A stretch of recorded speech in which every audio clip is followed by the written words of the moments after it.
kata Engkau di atas tangannya, supaya kakimu jangan terantuk kepada batu. Singa dan ular tedung akan kau langkahi, Engkau akan menginjak anak singa dan ular naga. Sungguh hatinya melekat kepadaku, maka aku meluputkannya. Aku akan membelainya, sebab ia mengenal namaku. Bila ia berseru kepadaku, aku akan menjawab. Aku akan menyertai dia dalam kesesakan. Aku akan meluputkannya dan memuliakannya. Dengan panjang umur akan kukenyangkan dia, dan akan kuperlihatkan kepadanya keselamatan. Daripada ku kasih sorak-sorai dan tepuk tangan yang terbaik bagi Tuhan Yesus. Haleluya. Sama-sama kita satukan hati kita bersatu dalam doa. Kami datang pada pagi hari ini Tuhan, membawa hidup kami, membawa persembahan kami yang terbaik Tuhan. Karena kami tahu Tuhan, hanya Tuhanlah tempat pengharapan kami, hanya Tuhanlah gunung batu setiap kami Tuhan. Sebab itu kami mau bermazmur bagimu ya Tuhan. Biar di pagi hari ini Tuhan, Tuhan disukakan melalui pujian dan penyembahan kami Tuhan. Terimalah pujian dan penyembahan kami Tuhan. Inilah persembahan kami yang terbaik dan yang termanis. Kami bawa semuanya ke dalam tangan-Mu Tuhan Yesus. Kami buka hati kami selebar-lebarnya Tuhan. Biar Roh Kudus yang bekerja atas setiap hidup kami. Dan bukan atas hidup kami saja Tuhan, tapi bagi keluarga kami, bagi sekerabat kami Tuhan, bagi sekitar kami ya Tuhan. Bahkan dimanapun kami berada Tuhan, di marketplace manapun yang kami berada Tuhan, kami menjadi berkat dimanapun kami berada Tuhan. Dan biar Tuhan firman-Mu terus yang ada menjadi setiap pegangan buat setiap hidup kami ya Tuhan Yesus. Di dalam nama Tuhan Yesus, kami datang Tuhan membawa hidup kami. Karena kami tahu Tuhan yang sudah buktikan kasih-Nya Tuhan buat setiap kami. Kami bersuka dan kami bersuka cita Tuhan. Tuhan yang ada bersama-sama dengan kami di tempat ini. Haleluya, amin. Silakan duduk kembali Bapak Ibu Saudara dalam hadirat Tuhan. Kami tahu Tuhan, betapa besar Tuhan cinta-Mu buat setiap kami. Tak pernah tertandingi kasih-Mu buat setiap kami ya Roh Kudus. Sebab itu Tuhan pagi hari ini kami mau nyatakan hanya Tuhanlah tempat jawaban buat setiap kami. Terima kasih Tuhan, terima kasih. Kau telah buktikan cinta-Mu padaku. Kau membayarku dengan hidup-Mu. Ku bersyukur yang ada padaku. Semuanya milik-Mu. Ku persembahkan seluruh hidupku di mezbah-Mu. Hanya Kau yang menjadi tempat jawaban. Hanya Kau tempatku berharap. Berjalan bersama-Mu, ku takkan goyah, sebab tangan kasih-Mu ya amin Tuhan bersedia bagi selamanya. Selamanya Kau cinta. Mari dengan penuh syukur-Mu nyatakan Bapak Ibu Saudara, Kau telah buktikan cinta-Mu padaku.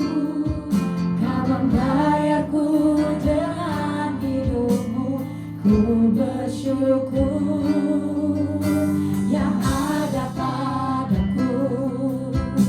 Semuanya milik-Mu.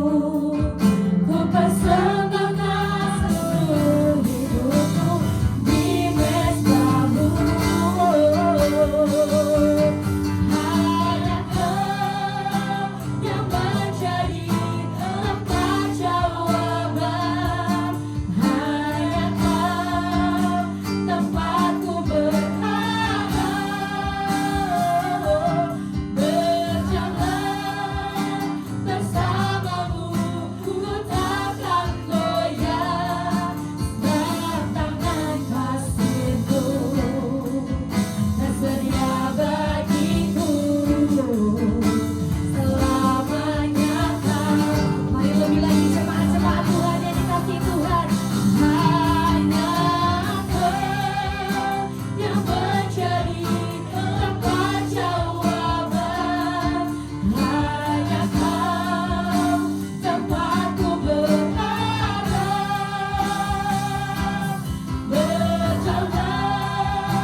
Ya Tuhan, dengan setiap Tuhan seruan kami di tempat ini Tuhan.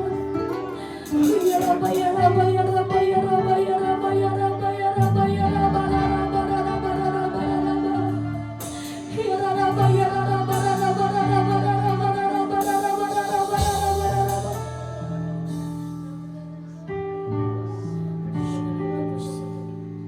Yesus, pegang erat tanganku, ya Tuhan, ku tak dapat hidup di luar kasih-Mu.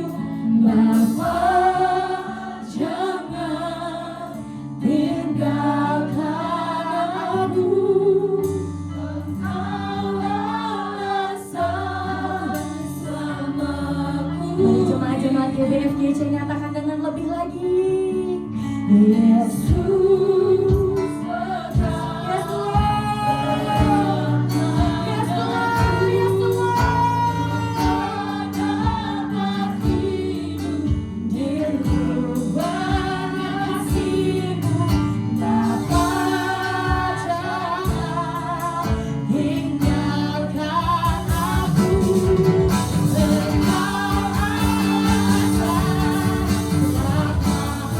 asa selama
Sebab nyata kasih-Mu buat setiap kami.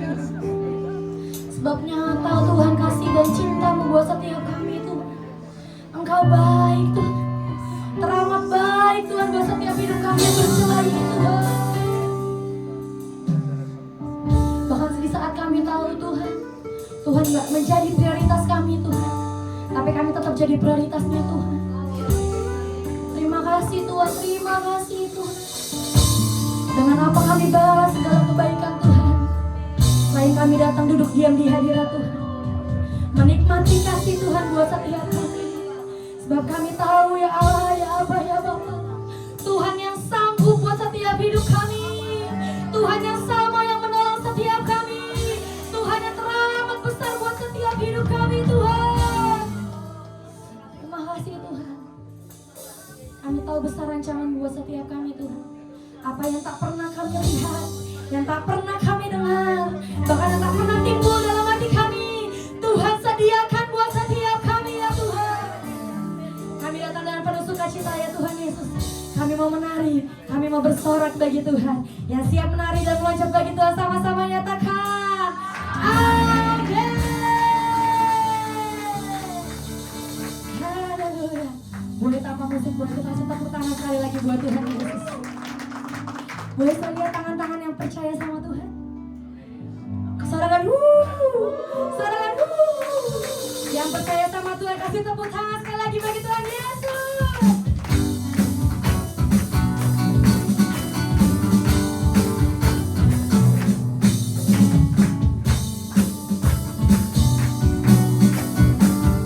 Mari bersama-sama kita nyatakan Bapak Ibu Saudara, apa yang tak pernah dilihat mata, yang tak pernah didengar telinga,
kuat di dalam Tuhan.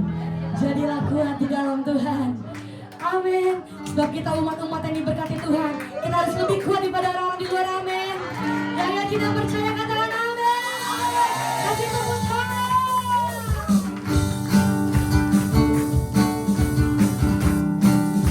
Sebab ini perintah Tuhan buat setiap kita, Bapak Ibu Saudara.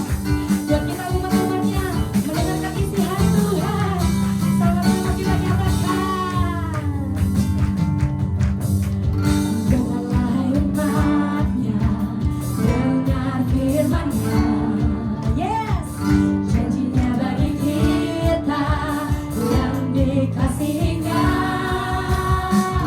Terang Allah tak datang, terbit atas bumi. Bangkitlah, hai umatnya, jadi pemenang. Jadilah kuat, oleh kuat kuasanya. Jadilah kuat di dalam Yesus. Mari saja kata, jadilah kuat, oleh kuat kuasanya. Jadilah kuat di dalam Yesus Tuhan. Kasih tepuk tangan sekali lagi buat Tuhan Yesus. Mari kasih tahu kanan kiri Bapak Ibu Saudara.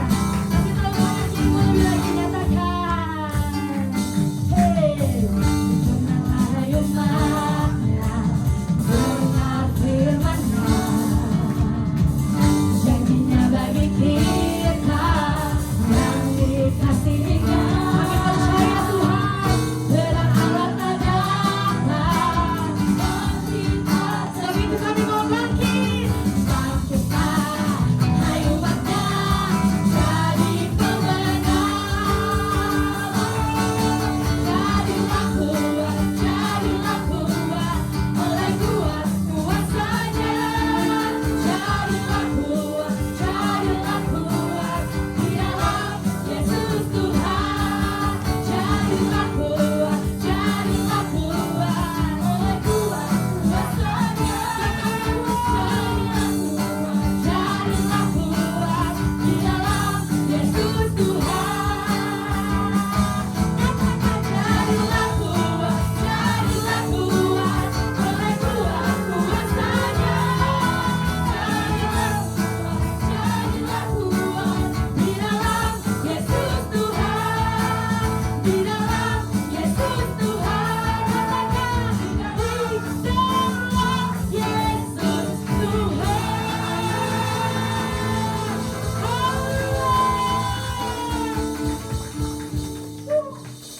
Boleh dilihat kanan kiri Bapak Saudara, muka-muka yang penuh dengan sukacita. Haleluya. Silakan anda kembali Bapak Ibu Saudara. Sama-sama kita siapkan, nanti kita akan berikan yang terbaik bagi Tuhan. Mari siapkan hidupmu, mari siapkan persembahanmu. Sebelum itu sama-sama kita bersatu dalam doa. Inilah persembahan kami ya Tuhan. Inilah permohonan kami ya Tuhan.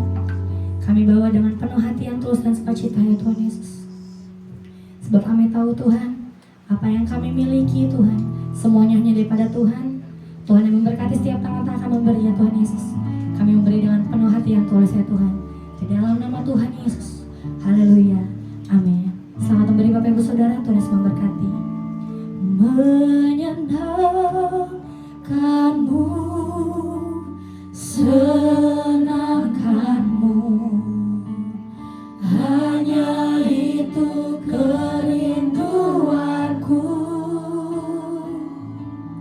Menyenangkanmu, senangkan hatimu, hanya itu kerinduan. Lebih lagi senangkan Engkau Tuhan. Menyenangkanmu, senangkanmu. Amin Tuhan. Hanya itu kerinduan. Dan jadi kerinduan setiap kami ya Tuhan. Menyenangkanmu,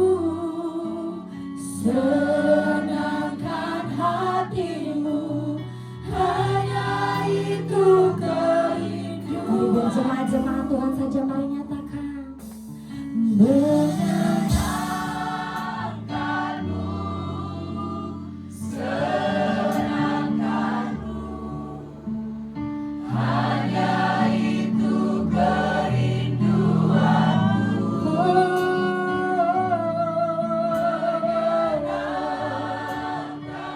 Senangkan hatimu,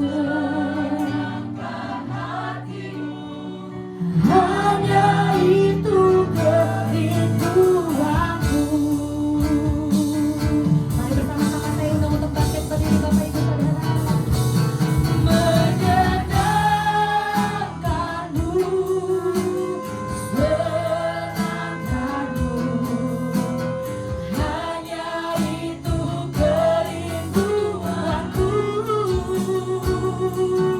Menyenangkanmu, senangkan hatimu, hanya itu kerinduanku. Bersama-sama kita mengangkat kedua tangan kita sambutkan. Menyenangkanmu, senangkanmu, hanya itu kerinduanku.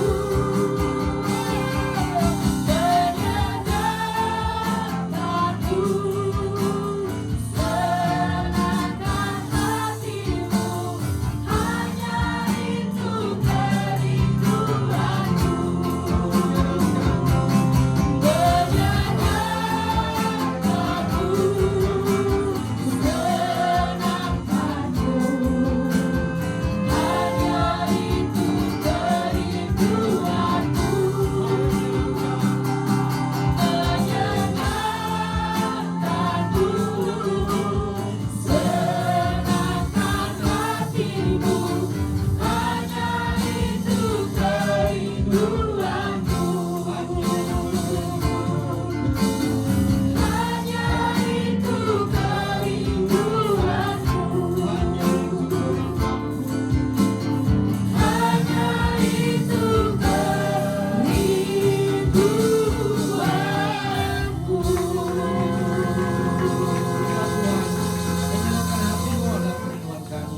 Setiap waktu, setiap saat ya Bapa, kami terhubung dengan Engkau. Hatimu ada di hati kami, pikiranmu ada di dalam pikiran kami. Sehingga kemanapun kami berada, apapun yang kami lakukan, semuanya itu untuk hormat kemuliaan-Mu, untuk menyenangkan hati Tuhan semata-mata. Bapa surgawi, kami bersyukur ada urapan yang dahsyat di tempat ini, ada lawatan Tuhan yang dahsyat dan kami rasakan di dalam ibadah sekarang ini. Tuhan hadir di tengah-tengah kami, menyatakan isi hati-Mu kepada kami. Bapa surgawi, kami sudah memuji, memuliakan nama-Mu, dan sekarang waktunya kami mau duduk diam. Kami mau membuka hati kami mendengarkan kebenaran firman-Mu. Bapa surgawi, kami menyerahkan hati kami semuanya ke dalam tangan-Mu. Lepaskan hati kami yang lama, gantikan hati kami dengan hati yang baru, hati seorang murid, hati yang adalah tanah yang subur, sehingga setiap firman yang kami terima berakar dengan kuat, bertumbuh dan subur, dan berbuah lebat di dalam kehidupan kami. Semua yang percaya Tuhan Yesus katakan amin. Kita ucapkan syukur kepada Tuhan. Silakan Bapak Ibu Saudara duduk dalam hadirat Tuhan. Shalom. Ya, ada sukacita. Ya. Kita rasakan lawatan Tuhan dahsyat sekali sekarang ini. Ada amin. Ya. Setiap anak Tuhan bisa merasakan kehadiran Tuhan. Ada amin. Ya. Ketika kita memuji Tuhan, kita berdoa, kita rasakan urapan yang dahsyat. Kita rasakan kehadiran Tuhan. Pada saat itu kita tahu bahwa Tuhan hadir memberkati kita. Bapak Ibu Saudara, sekarang kita akan masuk dalam firman Tuhan. Tema kita adalah Battle in Prayer. Ya. Doa bukan rutinitas, tetapi peperangan roh maksudnya. Ya.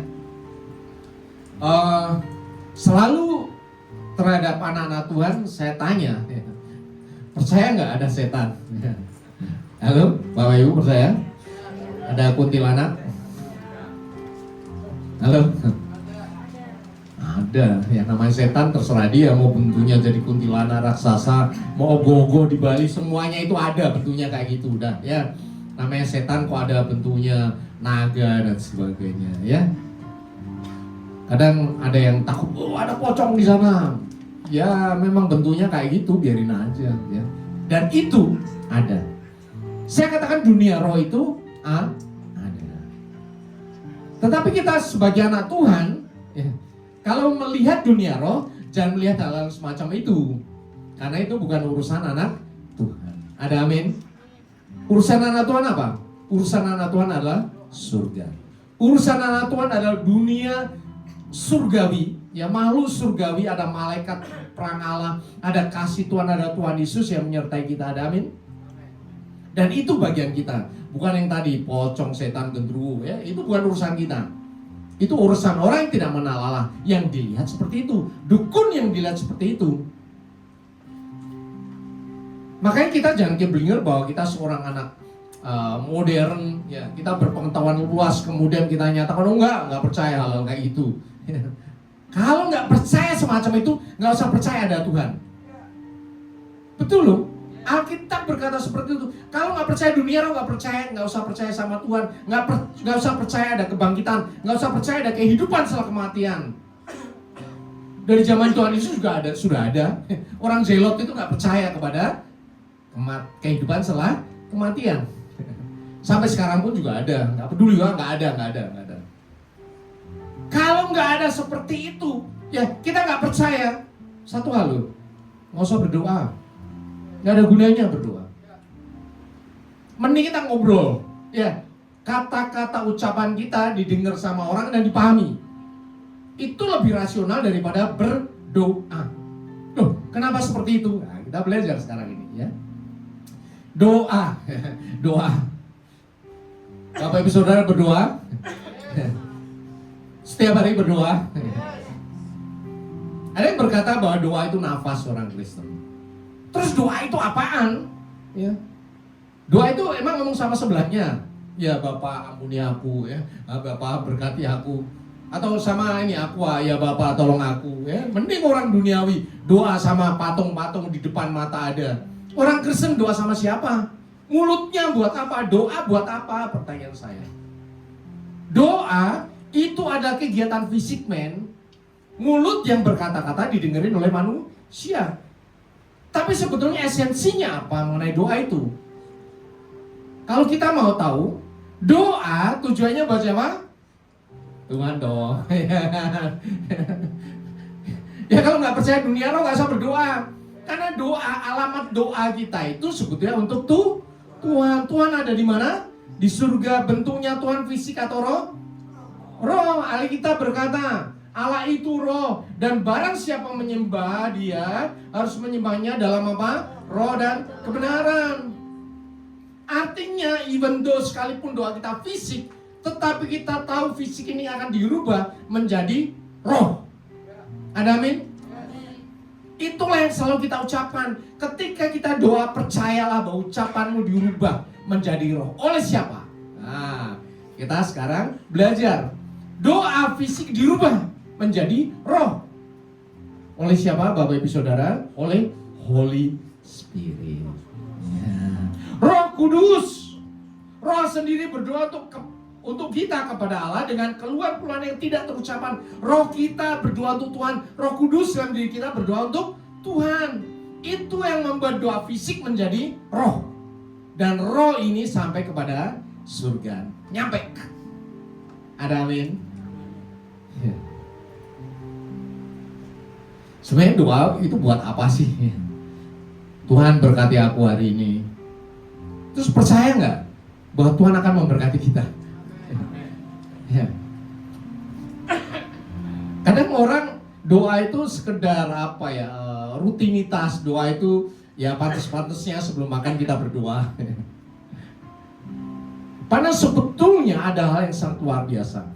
Bahwa kita, hal yang fisik kita berubah menjadi roh sampai di surga. Dan kita minta surga campur tangan di dalam kehidupan kita. Kita percaya bahwa ketika doa kita sampai di surga, Bapak jawab nggak? Alkitab berkata tidak ada seorang pun, ya Bapak manapun yang anaknya minta roti dikasih batu, yang anaknya minta ikan dikasih ular. Ya. Pasti dikasih karena Bapak surgawi. Kita siapa? Anaknya. Ada amin? Bapak Ibu Saudara, anak-anak Tuhan, ada amin? Ya. Berarti doa pasti dijawab. Nah, poinnya ada di sini. Doanya dijawab di mana? Karena Bapak Roh jawabnya di dalam. Oke. Nah, bagaimana di dalam roh menjadi fisik? Kita pusing, Tuhan berkati supaya kepalaku tidak pusing. Tuhan jawab, ya, kau tidak pusing. Tapi kan di dalam roh. Sedangkan yang pusing itu otak kita, tubuh kita, fisik kita. Maka Alkitab berkata, apa saja yang kamu minta dan doakan, percayalah bahwa kamu telah menerimanya. Ya, menerima di mana? Di dalam roh. Terima kasih Tuhan, aku sudah sembuh. Padahal sudah sembuh? Belum. Itulah iman bahwa doa kita sudah dijawab oleh Tuhan. Maka hal itu diberikan kepadamu. Terjadilah secara fisik. Ketika kita beriman doa kita sudah dijawab oleh Tuhan di dalam roh, dan kita meyakini, maka jawaban doa terjadi di dalam fisik. Dan itu adalah siapa? Iman. Iman adalah jadilah kepadamu menurut imanmu. Iman adalah dasar dari segala sesuatu yang kita harapkan dan bukti dari segala sesuatu yang tidak kita lihat. Tidak kita lihat itu sudah terjadi belum? Belum. Sudah kita lihat belum? Kalau sudah dilihat, iman atau tidak? Tidaklah, saya haus, di depan saya ada aqua, saya minum. Ini iman tidak? Ya tidak, bukan. Makanya doa itu selalu mengambil ya kuasa Tuhan untuk terjadi melampaui akal pikiran kita. Tidak usah berpikir yang susah-susah, kanker disembuhkan ya, yang sakit disembuhkan, orang tipang berjalan. Hidupmu tidak seperti itu. Hidupmu perlu mujizat demi mujizat terhadap hal-hal yang sepele. Sepele. Karena Tuhan itu bukan hal yang melihat yang besar-besar, oke deh, Tuhan itu hal yang besar. Tetapi Tuhan mengasihi kita untuk hal-hal yang sepele. Ingat ya? Jadi gak usah khawatir tentang minta jawaban doa hal yang besar. Gak usah, yang kecil-kecil pun kau bisa minta. Tuhan, aku mau berangkat, jangan macet ya. Ya. Sering kali saya berdoa seperti itu. Tuhan, gerang 10 menit ini, jangan macet ya. Macet. Tapi luar biasanya, sekalipun macet, jalan-jalan nyampe dan tidak terlambat. Ada amin? Ya. Belajarlah ya, berdoa dan menerima jawaban untuk hal-hal yang sepele. Ketika kau sudah melihat hal yang sepele di hadapanmu, sedangkan sebetulnya kamu tidak bisa melakukan apapun, engkau menerima mujizat Tuhan. Ada amin. Aduh Tuhan sakit gigi, dokternya hari Rabu, sekarang hari Senin, masih 2 hari lagi, gimana ya? Tuhan berkati supaya sembuh. Dan sembuh. Itu mujizat. Kita doa sama siapa? Tuhan. Dan Tuhan menjawab doa-doa kita. Sampai hari Rabu kumat lagi. Ya udah ke dokter, selesai dong. Itu mujizat bahwa Tuhan tepat waktu menjawab doa-doa kita. Ada amin. Jadi di tempat ini slogan gereja kita adalah apa? The House of Miracles and Salvation for all nations. Rumah mujizat. Orang berpikir mujizat itu hal yang besar. Saya ngomong enggak. Mujizat itu adalah hal-hal yang setiap hari engkau lakukan dalam kehidupanmu. Enggak. Pernah berpikir nggak tiap hari kita berdoa, Tuhan berkati makanan ini, suci kuduskan dan kuasa darah Kristus menjadi apa? Kekuatan dan kesehatan bagi tubuh kami. Ada amin? Pernah nggak berpikir Tuhan membuat apapun yang kita makan menjadi kesehatan dan kekuatan bagi tubuh kita? Sekalipun yang kita makan junk food ya, cilor, cireng, basreng, apapun kita makan tiap hari, kita hobinya makan itu, tetapi tubuh kita tetap sehat. Kenapa? Mujizat Tuhan. Banyak orang berkata hidup sehat itu makanannya seperti ini. Bisa nggak seperti itu kalian lakukan? Ya pasti nggak bisa, orang Indonesia nggak bisa men. Ya. Pempek di pinggir jalan enak ya kan. Gorengan enak. Sebelum kau makan, karena kau makannya itu ya doain aja. Tuhan berkati makanan, suci kuduskan menjadi apa? Kekuatan dan kesehatan. Hal yang sepele di dalam doamu menjadi berkat. Ada amin? Sampai masa tua pun orang-orang tua di sini ya makan gorengan terus kan, itu. Tapi tetap sehat. Kenapa? Karena dijagain oleh Tuhan. Alkitab berkata sekalipun kau minum racun, kau tidak mati. Ya, di dunia sekarang ini semuanya racun. Apapun dimakan kebanyakan jadi racun, ya. Makan mie jadi kebanyakan jadi racun juga karena semuanya ada micinnya. Terus makan apa dong, ya? Kalau punya duit nggak apa-apa, ya konsultasi dengan ahli gizi. Tapi kita kan manusia biasa, tinggal di Indonesia, di Cibitung, di Bekasi lagi, ya. Makanya gitu-gitu doang. Ucapkan doamu dan mujizat terjadi. Ada amin? Ya. Ketika kita berdoa, ternyata tidak berjalan segampang itu. Ada yang namanya penghalang doa. Kita udah ucapkan, ada yang 2 hari, 2 hari, sebulan, 2 bulan, bahkan ada yang 2 bertahun-tahun. Ya. Tapi kenapa ya kok perasaan saya doa saya nggak sampai di surga? Alkitab berkata ya, bahwa doa yang kita ucapkan itu kadang terhalang loh, men. Ya. Doa kita mampet berhenti. Kenapa? Karena apa? Kejahatan dan dosa kita. Yesaya 59 ayat 1 dan 2. Nanti kita bahas secara khusus. Ya. Ini yang membuat doa kita nggak sampai di surga. Karena ditahan. Ada penghalangnya. Penghalangnya ini satu hal.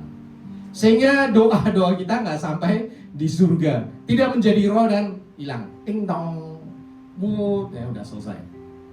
Sekali doa berhenti. Doa itu berhenti di langit-langit rumah saja. Kemudian satu kali doa kita sudah sampai di surga. Tuhan sudah jawab. Tuhan jawab di dalam roh. Tetapi tetap ngacet di langit-langit. Setelah surga berhenti. Kenapa seperti itu? Ada kasus-kasus bahwa iblis menghalangi doa. Dalam Daniel 10 ayat 12 dan 13. Dan iblis mencuri. Yohanes 10 ayat 10a. Pencuri datang apa? Untuk mencuri, membunuh, dan membinasakan. Sehingga sekalipun Tuhan sudah jawab doa kita, jawaban itu tidak terjadi. Nah, kita mau masuk belajar di tempat ini. Bagaimana doa itu bisa dihalangi? Yang pertama kalau diri kita, faktor internal, dan berikutnya faktor eksternal. Semua anak Tuhan di tempat ini maupun yang terhubung dengan YouTube harus paham soal ini. Supaya doa-doamu penuh kuasa, ada amin? Karena nanti kita belajar, kenapa sih ada orang-orang yang doanya sederhana tiap kali dijawab Tuhan. Ya, sehingga orang-orang ini selalu dimintain didoain. Tolong dong doain. Karena seluruh gereja, orang-orang bahkan tempat-tempat lain tahu bahwa kalau dia berdoa, wah sakti. Ya. Jadi di kalangan anak Tuhan ada juga orang sakti loh ya. Menurut mereka, sakti kenapa? Karena doanya langsung nempel sama Tuhan dan dijawab Tuhan. Sementara doa orang yang biasa-biasa aja kenapa nggak nyampe-nyampe ya? Nanti kita belajar. Seharusnya kita semuanya bisa sampai ke level ini. Semuanya doa yang sampai di surga dijawab terus gitu. Dan untuk itulah menjadi berkat sebetulnya. Bukan karena kehebatanmu, karena doamu dijawab oleh Tuhan. Ada amin. Kita akan belajar mengenai penghalang doa. Yang pertama, penghalang doa adalah kejahatan dan dosa. Firman Tuhan katakan sesungguhnya tangan Tuhan tidak kurang panjang untuk menyelamatkan dan pendengarannya tidak kurang tajam untuk mendengar. Tetapi yang merupakan pemisah antara kamu dan Allahmu ialah apa? Segala kejahatanmu. Dan yang membuat dia menyembunyikan dirinya terhadap kamu sehingga ia tidak mendengar ialah segala dosa. Jadi sebetulnya kalau kita di gereja-gereja Protestan dan tradisi ada pola doa ya. Doa setelah doa selalu diakhiri Tuhan ampuni segala salah dan dosa kami. Kalau saya katakan terbalik. Sebelum kita minta segala sesuatu, pertama kali kita minta ampun dosa. Ya. Supaya apa? Penghalangnya hilang. Kalau kita udah doa-doa baru belakangnya kita Tuhan ampuni, ya secara struktural itu udah mampet duluan ya. Sama seperti kalau kita mau perjamuan kudus. Sebelum perjamuan kudus kita mengaku dosa di hadapan Tuhan supaya kita layak di hadapan Tuhan. Makanya belajar. Sekecil apapun dosamu segera ampuni di hadapan Tuhan. Nggak usah jaim sama Tuhan. Ya, dosa-dosamu apapun tiap hari ampuni saja. Ingat ya, di hadapan Tuhan tidak ada dosa yang terlalu besar sejauh engkau datang kepada Tuhan. Ada amin? Tidak ada sekecil apapun dosa. Kalau engkau tidak mau datang pada Tuhan. DL cerita lu ya. Karena Tuhan sudah membuka diri seluas-luasnya. Mau apapun dosamu, sekalipun dosamu merah seperti kirmisi, Tuhan akan buat putih seperti salju. Sekalipun merah seperti kain kesumbar, Tuhan akan buat putih seperti bulu domba. Ya, datang mintamu sama Tuhan, Tuhan pasti ampuni. Ada amin? Terus berapa kali Tuhan ngampunin dosa kita? 3 kali? 4 kali? Tuhan ngajari manusia yang fisik aja 7 kali 70 kali kok. Apalagi Tuhan sendiri. Tuhan pasti akan mengampuni kita berjuta-juta kali. Ada amin? Makanya tiap kali datang pada Tuhan, akui dosamu sepanjang hari itu. Makanya bait suci juga memotong korban pagi dan korban petang itu setiap hari sampai selama-lamanya. Ya, mau orang berdosa atau tidak berdosa, potong ya korban pagi dan korban petang. Supaya dosa diampuni, supaya umat Israel bisa menerima berkat Tuhan. Ada amin? Jadi faktor internal untuk doamu sampai ke surga ya, ingat ya, akui dosamu. Setelah akui dosa, kemudian mulai. Kerasa kok, kalau kita doanya masih ada di dalam hati, di dalam pikiran, mau berdoa itu berat sekali, ya toh, ya, berat sekali. Terus akhirnya kita ngomong, aduh Tuhan, aku tidak layak di hadapanmu. Intimidasi iblis. Ingat ya, setiap kali ada kata-kata aku tidak layak di hadapan Tuhan, sehingga kau mundur dari gereja, mundur dari pelayanan, tidak mau berdoa, itu adalah perbuatan iblis, intimidasi iblis. Supaya apa? Engkau tidak datang kepada Tuhan, engkau tidak diselamatkan, engkau tidak diampuni. Jadi tiap kali ada yang ngomong di telinga kita kayak gitu, aku tidak layak ngomong, intimidasi iblis aku ikat, hancurkan dalam nama Tuhan Yesus. Aku mau datang kepada Bapakku. Ya. Ingat ya, doa sampai di surga tidak penghalang ketika kita minta ampun, mengaku dosa. Percayalah Tuhan itu setia dan adil. Percayalah bahwa Tuhan itu tahu ya bahwa kita adalah manusia. Berikutnya yang menjadi penghalang dosa, penghalang doa adalah dihalangi oleh setan. Ini kita mulai belajar berikutnya. Setan bisa menghalangi doa. Bahkan kasus di kitab Daniel ayat Daniel 10 ayat 12 dan 13 dikatakan bahwa ketika Daniel berdoa, pada saat itu telah didengar perkataannya oleh Tuhan. Sebab telah didengarkan perkataanmu oleh Tuhan, sejak hari pertama engkau berniat untuk mendapatkan pengertian dan untuk merendahkan dirimu di hadapan Allahmu. Dan aku datang karena perkataanmu itu. Jadi sejak saat pertama Daniel berdoa, doanya sampai di surga. Kemudian Bapa surga yang mendengar, Bapa surga yang mengutus malaikat Gabriel untuk datang menemui Daniel dan menyampaikan jawaban Tuhan. Oke. Tetapi apa yang terjadi? Tetapi pemimpin kerajaan orang Persia itu berdiri 21 hari lamanya menentang. Jadi ada kalanya doa-doa kita itu dihalang oleh faktor eksternal, yaitu apa? Kuasa-kuasa roh jahat. Bapak Ibu Saudara, itulah sebabnya kita perlu mendoakan lingkungan kita. Saya sebutnya sebagai apa? Kubah hitam roh. Black Dome of Evil Spirit. Ya. Mau tau nggak? Bapak Ibu sadar nggak? Bahwa tinggal di satu rumah, di dekatnya penuh dengan rumah ibadat. Ya. Dan mereka doanya rutin dari pagi sampai malam. Doa kepada siapa? Tuhan Yesus, kepada Allah Bapa, kepada para malaikat, Tuhan Kudus? Enggak dong. Doa kepada roh-roh dunia. Di dalam roh, apa yang dilihat? Di dalam roh mereka sedang membuat kubah, Black Dome of Evil Spirit. Kubah hitam roh. Makanya kita perlu doa, kubah-kubah hitam roh aku ikat, hancurkan dalam nama Tuhan Yesus. Supaya apa? Doa kita sampai ke surga, doa yang dari surga juga sampai kepada kita. Kalau nggak mentok di kubah ini, memang sengaja dibikin ditutup. Makanya mereka rajin doa dengan caranya mereka sendiri. Kita pun juga perlu rajin berdoa, minimal sehari sekali, supaya kubah hitam roh dihancurkan dalam nama Tuhan Yesus. Supaya doa-doa anak Tuhan sampai di surga, dan sebaliknya jawaban dari surga sampai kepada kita. Ada amin. Setelah kita tahu rahasia ini, tolong doa tiap hari. Di rumahmu, dimanapun kau berada selama di Indonesia, semua tetangga kanan kirimu, depan belakang, tanpa memahami dunia roh, mereka sedang membuat apa? Black Dome of Evil Spirit, kubah hitam roh jahat. Mengerikan dong. Ya. Jadi pertama, hancurin kubah hitam roh. Kemudian apa? Doa-doa kita dicuri oleh setan. Sudah dijawab, kemudian dicuri. Itulah sebabnya kita harus minta Tuhan kirimkan malaikat-malaikat Tuhan untuk menjaga doa-doa. Ada amin? Ya. Saya akan tanya sama Bapak Ibu Saudara, setan bisa menciptakan nggak? Menciptakan air? Menciptakan ya, create ya. Yang bisa. Setan itu bisa memindahkan.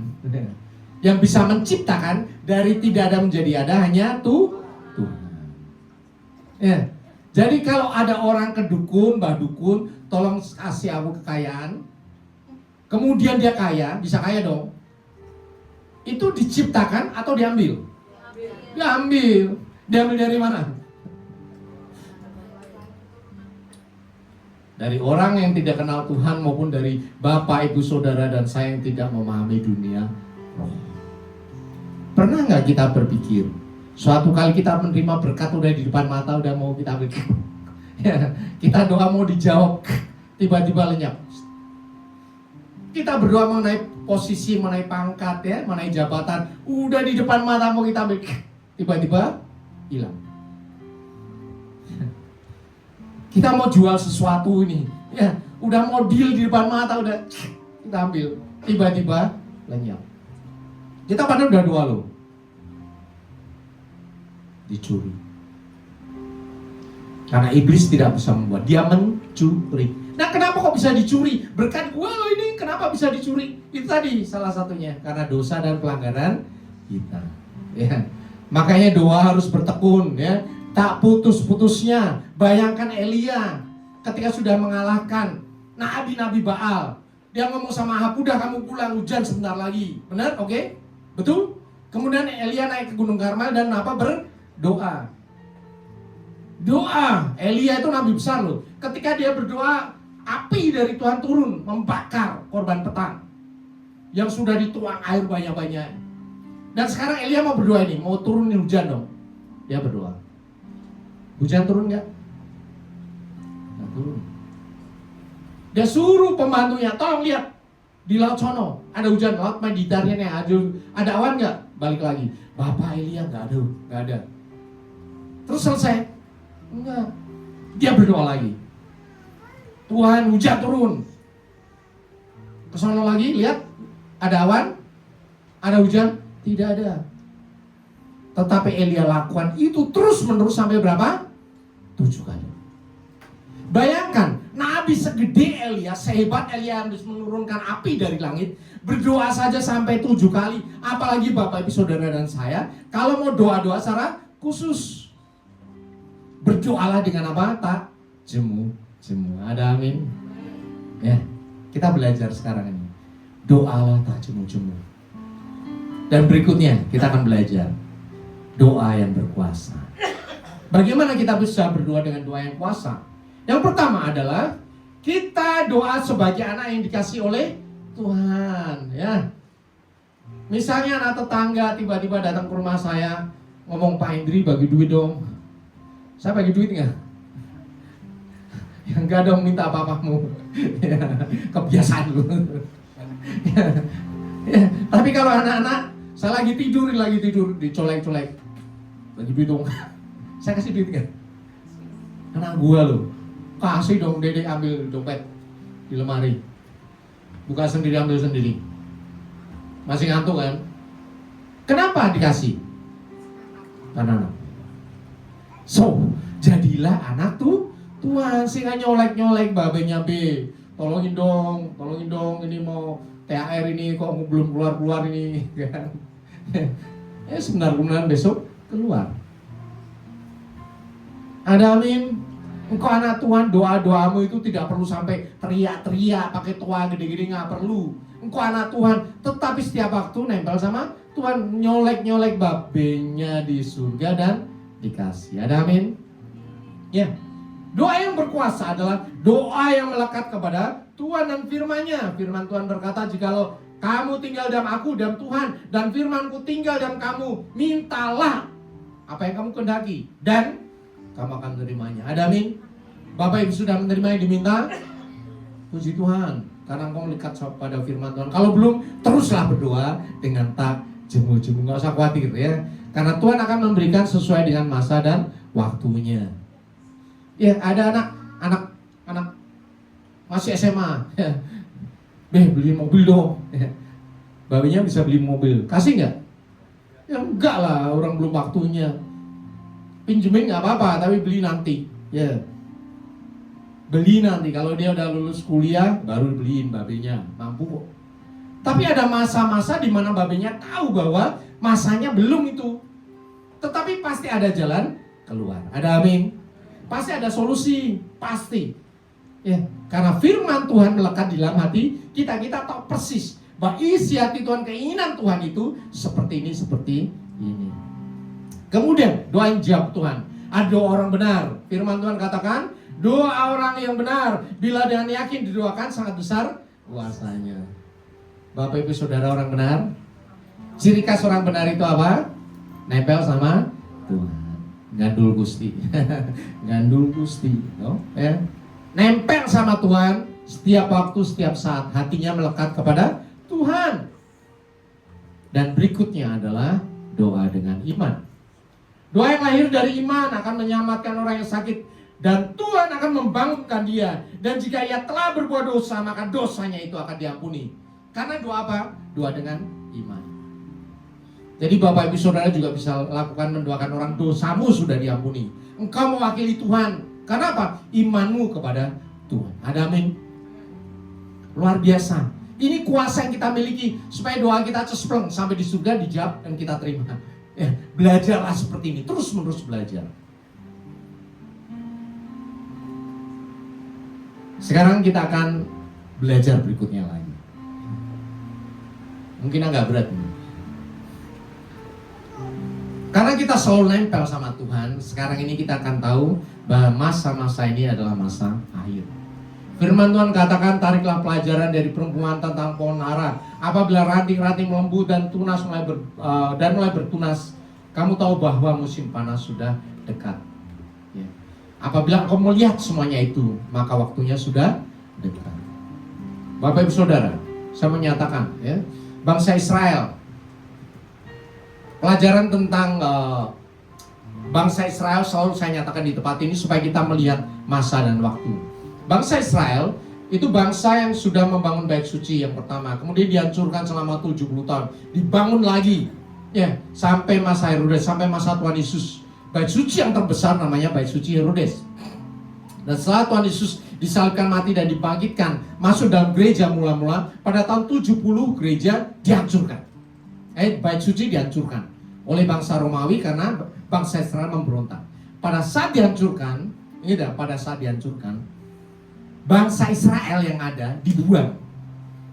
Semuanya ditangkap, dibunuh-bunuh dulu, kemudian yang masih hidup dibuang. Dibuang kemana? Ke Roma dan ke Eropa.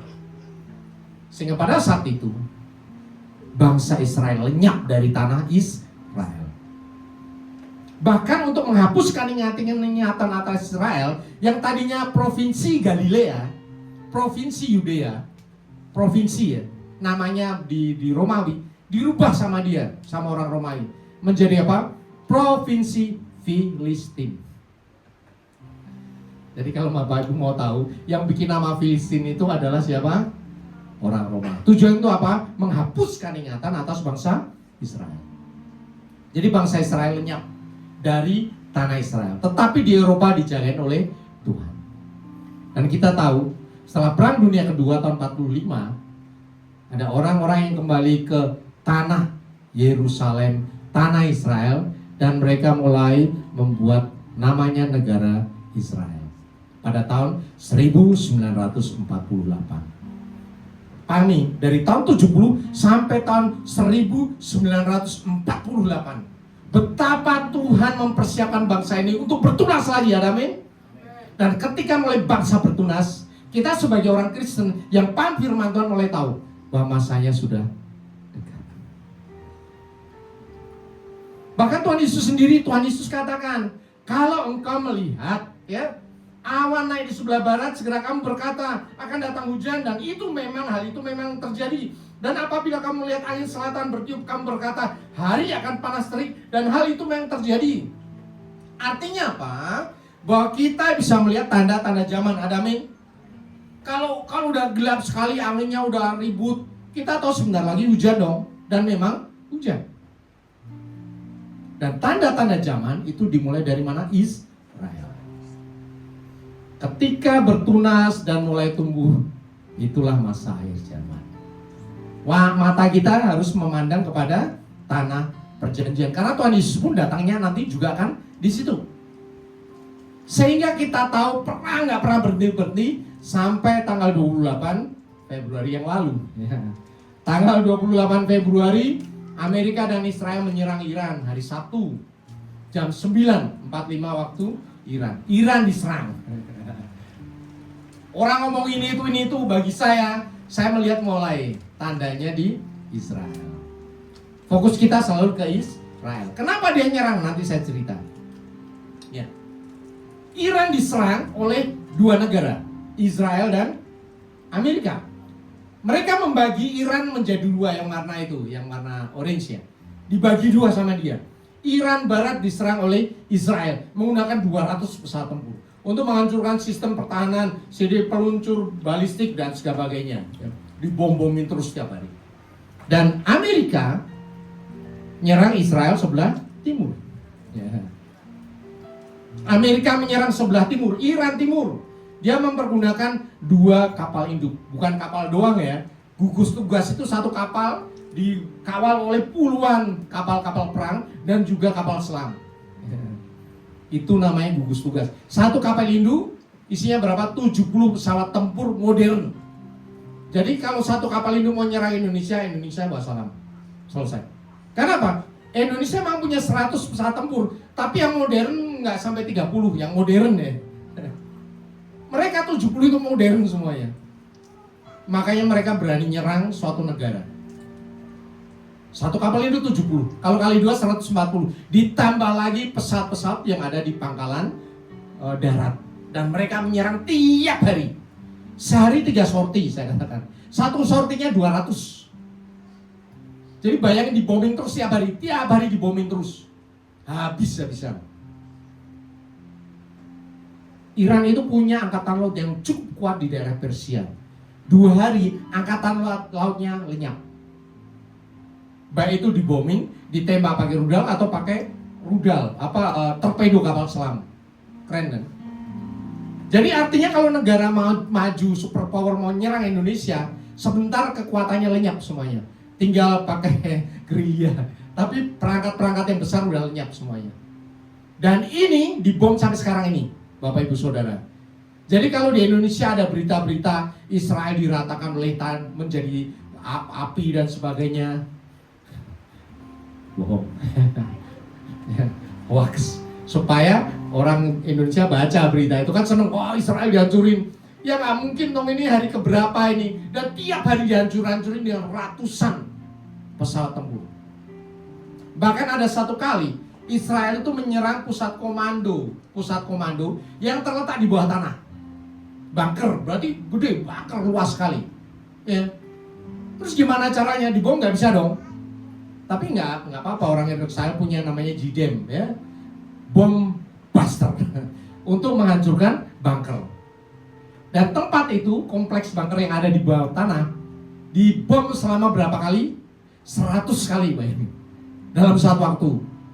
Nah kalau mau tahu, satu pesawat F-16 yang dari punya Israel itu bisa muatnya berapa? 2 bom, karena gede-gede bomnya. Satu ngek, satu enek. Kalau 100 bom, berarti pesawatnya harus antri berapa kali? 50 kali. Bayangkan Kemampuannya sampai segitu, menyerang satu tempat dijatuhin 100 bom, pesawatnya ngantri 50, muter-muter terus. Betapa dahsyat. Kita mikir kenapa ya kok diserang ya? Ada satu hal. Ini Israel mau bikin negaranya apa? Aman. Jadi kita tahu Israel perang terus. Tetapi setelah ini musuh-musuh besar Israel sudah mulai tumbang. Yang pertama, yang berhadapan dengan Israel langsung adalah Palestina. Palestina dibagi menjadi dua faksi. Yang pertama adalah Hamas yang menguasai jalur Gaza, dan kemudian Hizbullah yang ada di Libanon, bukan menguasai Libanon, yang ada di Libanon. Gaza kita tahu sudah dihancur-hancurin, udah lenyap gitu ya. Hancur semua dari ujung sampai ujung. Kalau Hizbullah sekarang lagi dihancur-hancurin ya. Karena dia ngikut Iran. Israel itu bisa perang di dua tempat loh. Menyerang Iran, tapi nyerang sebelahnya juga dalam waktu yang bersamaan. Betapa keren. Kemampuan sampai di situ. Bunker-bunker diboming. Dan yang luar biasa apa coba? Bank dibom. Banknya Hizbullah. Gedung bertingkat bank dibom. Ya kayak kita Bank Mandiri gedungnya dibom. Hari pertama 30 bank dibom langsung. Supaya apa? Pendanaannya lenyap. Kemampuannya sampai di situ. Keren sekali. Dan sekarang lagi dihancur-hancurin. Dua faksi ini sudah selesai di hadapan Tuhan, di hadapan Israel. Kemudian yang mendukung Palestina adalah negara Libanon. Libanon udah nggak berani ya. Suriah udah nggak berani. Bahkan sekarang ini bantuin Libanon untuk nyerang Hizbullah sekarang ini. Dua-duanya sudah dikalahkan. Dan pendukung dua negara yang selama ini kasih duit, kasih pelatihan adalah Iran. Dan sekarang Iran lagi dihancur-hancurin. Siapa pendukung utama Iran? Negara superpowernya adalah Rusia. Dan Rusia sekarang duitnya udah habis. Karena perang dengan Ukraina nggak kelar-kelar. Kita tahu semuanya udah diselesaikan. Ini sebetulnya urutan bahwa yang mengancam Israel semuanya sudah dilenyapkan. Bapak Ibu mulai melihat kan peta besarnya kan? Dan mau tahu ujungnya apa coba? Ujungnya ada di sini.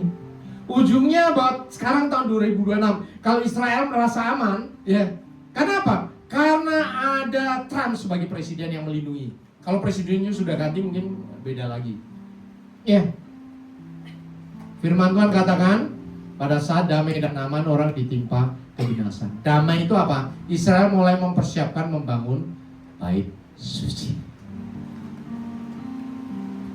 Saya selalu sampaikan di tempat ini, tujuan bangsa Israel kembali ke tanahnya Aliyah itu untuk apa? Ada dua.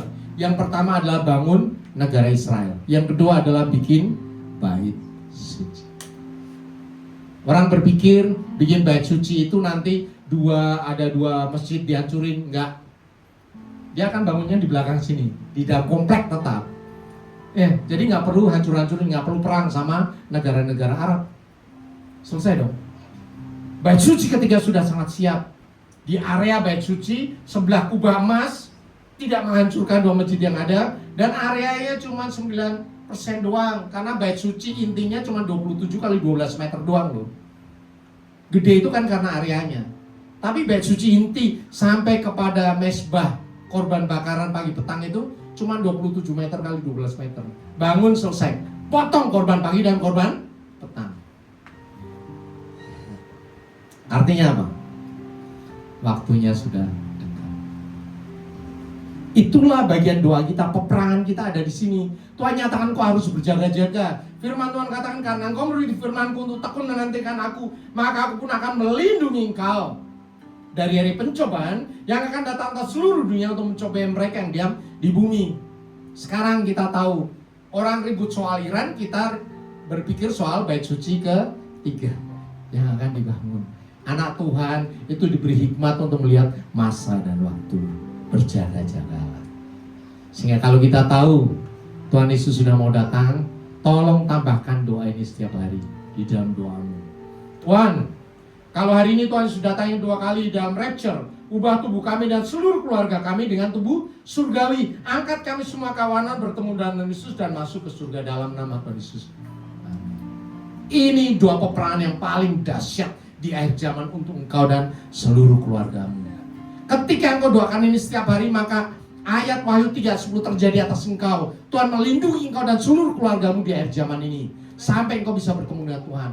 Ingat ya, hanya orang yang menanti-nantikan Tuhan yang akan di-rapture. Sekalipun kau orang Kristen, kalau kau tidak menanti-nantikan Tuhan, kau akan ketinggalan.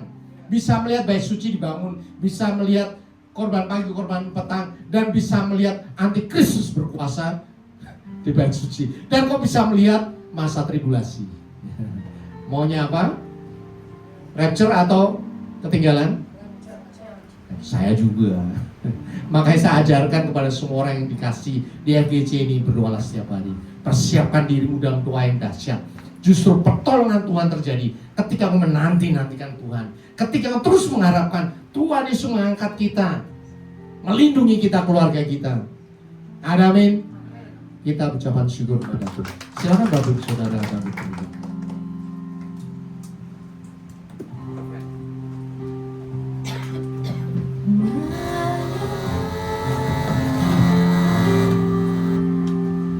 Senangkanmu,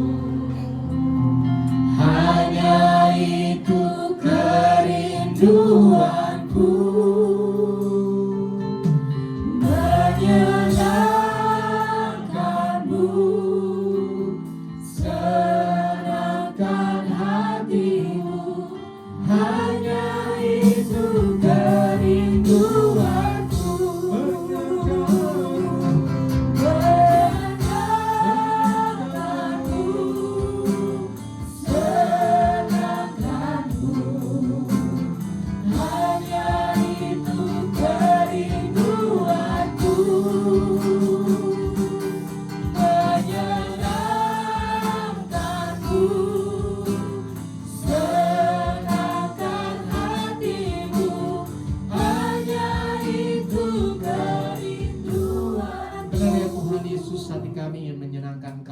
Setiap saat, setiap waktu kami terhubung dengan Engkau di dalam doa-doa kami. Setiap saat, setiap waktu kami memahami isi hati Tuhan bagi kami, isi hati Tuhan bagi seluruh umat manusia. Dan kami melihat ya Bapa, masa ini adalah masa akhir zaman, di mana sebentar lagi bangsa Israel akan membangun bait suci yang ketiga. Sebelum bait suci itu selesai, kami sudah di surga.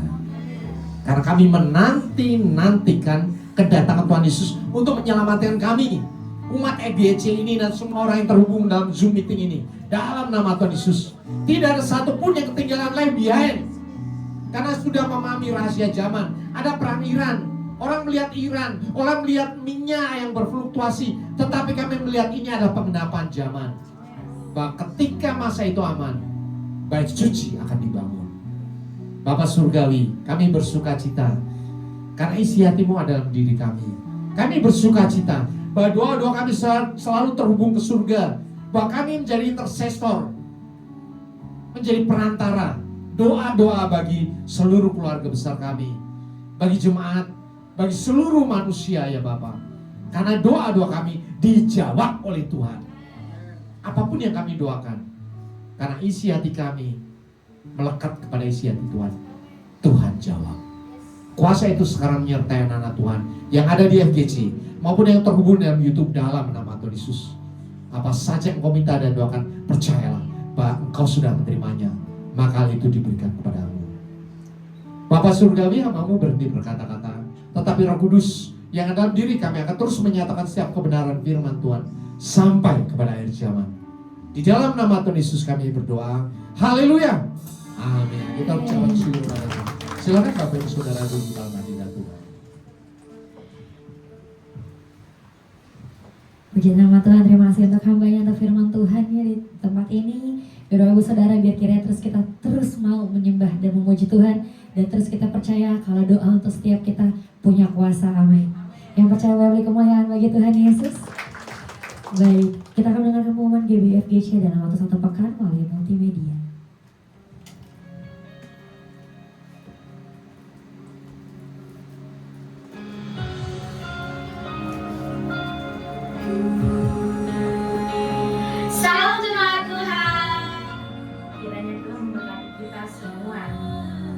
Untuk minggu ini kita belajar tentang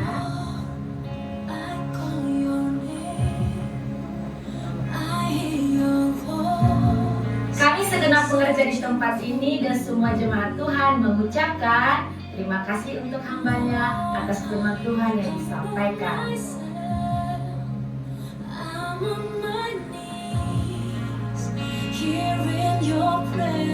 Berikut kami sampaikan pengumuman GBFGC untuk seminggu. Berikut jadwal ibadah sepekan. Ibadah raya minggu diadakan 2 kali ibadah. Ibadah pertama pukul 9 pagi dan ibadah kedua pukul 11 siang. Setiap ibadah disertai dengan ibadah sekolah minggu. Ibadah full diadakan setiap hari Sabtu pukul 5 sore. Ibadah WBI diadakan sekali dalam sebulan pada hari Sabtu pukul 4 sore di tempat ini. Menara doa setiap hari Senin sampai Sabtu di tempat ini dan terbuka bagi semua jemaat Tuhan. Badminton PBI Sport diadakan setiap hari Kamis pukul 8 malam, bertempat di Gor Medland Ciwidey. Bagi yang menabur untuk persembahan dan persepuluhan, Bapak Ibu bisa mengirimkan lewat e-wallet atau e-banking ke rekening gereja dengan nomor 5222443661 atas nama GBI FGC. Bagi jemaat yang akan baptis dan penyerahan anak, bisa menghubungi diaken atau diakonis GBI FGC. Panitia pembangunan mengadakan penjualan kupon. Akan dilakukan penjualan 1 kali dalam sebulan. Bagi yang telah membeli kupon, harap untuk disimpan dan akan diundi untuk door prize. Demikian pengumuman sepekan ini. Terima kasih, Tuhan Yesus memberkati. Baik Bapak Ibu Saudara, kami rindu mengenal. Bagi Bapak Ibu Saudara yang baru pertama kali beribadah di tempat ini, boleh lambaikan tangan. Begitu Anda satu di tengah, selamat datang Ibu di GBFGC. Saya mengundang Ibu untuk kembali hadir lagi di minggu-minggu berikutnya, bergabung beribadah dan berjemaah di tempat ini.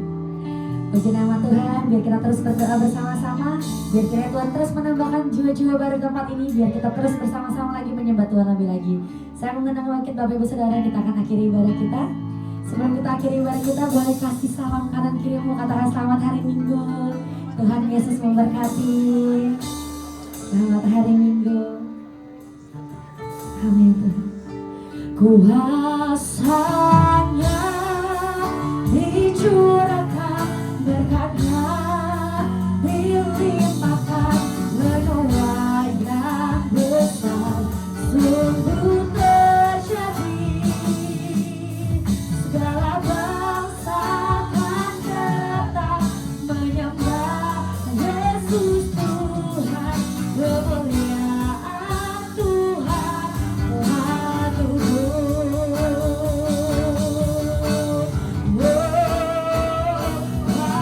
Kuasanya dicurahkan, berkatnya dilimpahkan, menuai yang besar sungguh terjadi. Segala bangsa akan datang menyembah Yesus Tuhan, kemuliaan Tuhan, Ratu kemuliaan, kemuliaan Tuhan, Ratu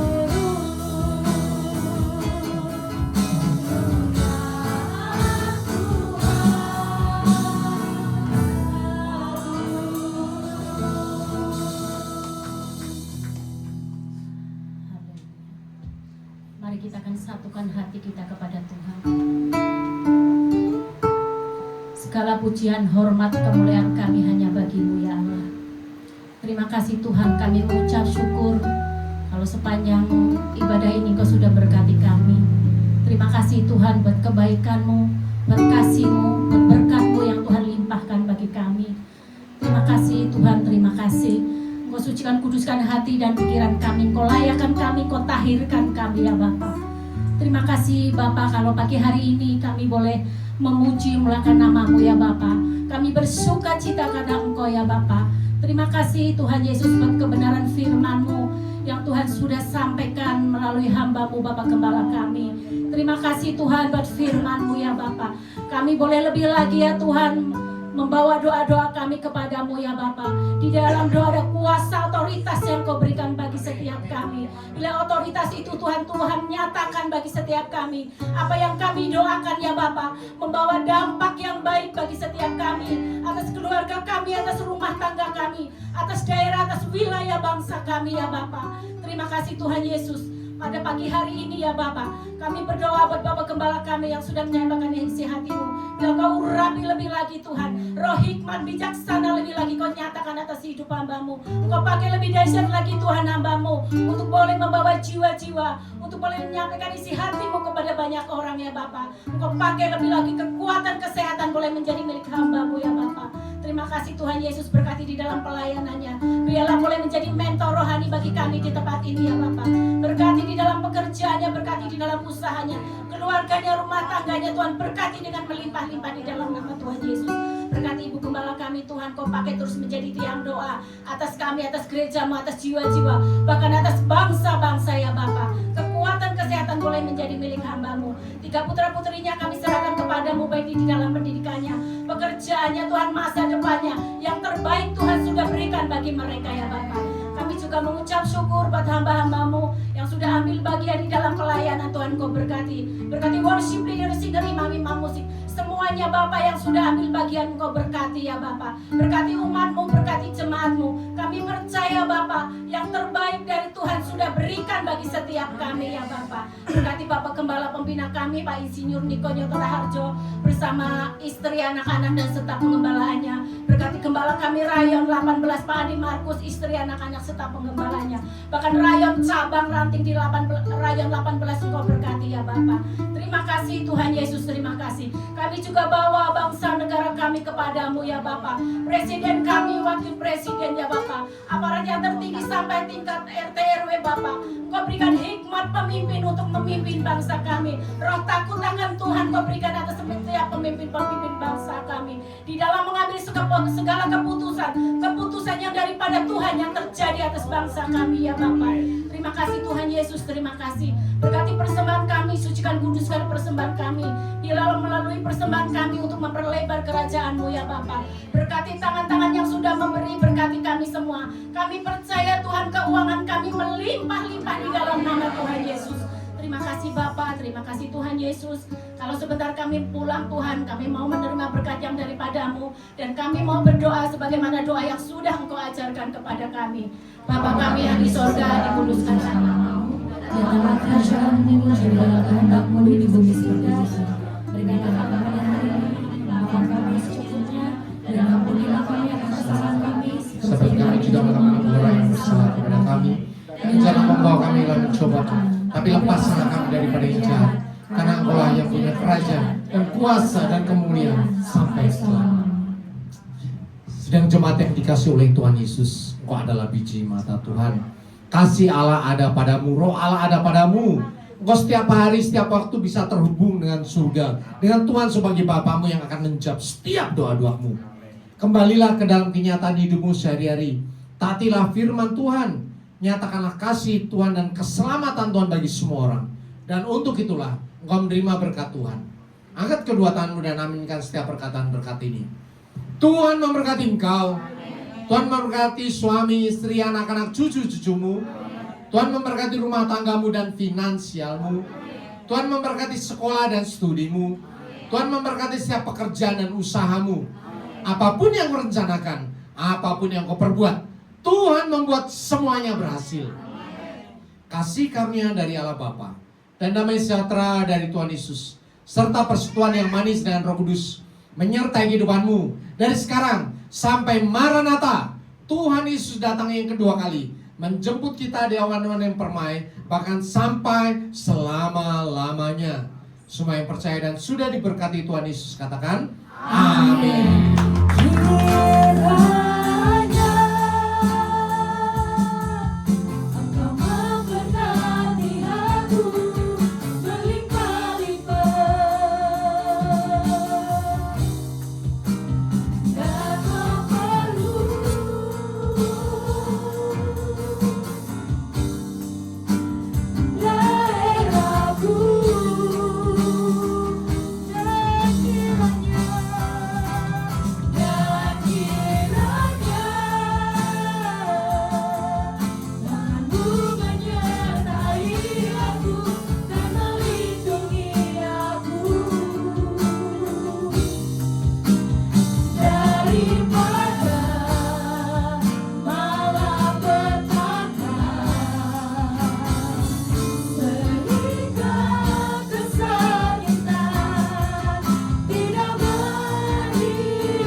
hati-hati di jalan, Tuhan Yesus memberkati.